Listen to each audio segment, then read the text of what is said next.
Ethics ఉంటే అంటే మనం ఇతరులను గౌరవించడం, ఇతరులను గౌరవిస్తున్నప్పుడు అంటే మనల్ని చూసి కూడా పిల్లలు చాలా వరకు మనం ఏదో సబ్జెక్ట్ టీచర్కు అంటే విలువేయకుండా మాట్లాడడం పిల్లల ముందర, అప్పుడు మన ఎథిక్స్ కోల్పోయినట్టే 100%. ఎందుకంటే ఆ సార్ అట్లా వేస్ట్ అది అని చెప్తుంటాం మనం సందర్భంగా.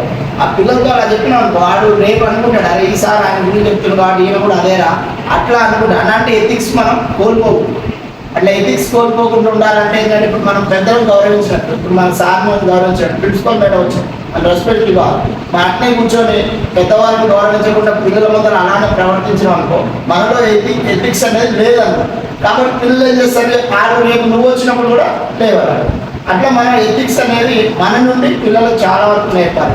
వాల్యూస్ కూడా అంటే విలువలు కూడా ఇప్పుడు పెద్దలను గౌరవించాలి, తల్లిదండ్రులను గౌరవించాలి, ఇవన్నీ కూడా మనం వాల్యూస్ నేర్పాలి పిల్లలకు. ఇప్పుడు ఉదయం లేవగానే తల్లిదండ్రులకు మనం వచ్చేటప్పుడు పాదాభివందనం చేసి రమ్మనడం, ఇలాంటివన్నీ వాల్యూస్ చెప్తేనే ఆడు ఏమవుతాడు, నేను ఒక్కడే మాట చెప్తాను, give respect and take respect.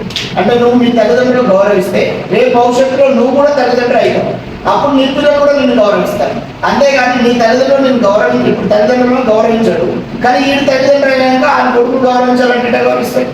కాబట్టి వాల్యూస్ అనేది అంటే మనం రెస్పెక్ట్గా ఉండాలి, ఇతరుల నుంచి రెస్పెక్ట్ను సాధించుకోగలగాలి. అంతేగాని మనం ఇతరులకు రెస్పెక్ట్ ఇవ్వగానే నాకు రెస్పెక్ట్ కావాలి అంటే అవి జరిగే వాల్యూస్ కాదు. కాబట్టి విద్యార్థుల్లో మన సృజనాత్మకత పెంచడం కోసం కాకుండా ఎథిక్స్ వాల్యూస్ ఇవన్నీ కూడా పెట్టి అంటే మనం ఫస్ట్ పాటించాలి.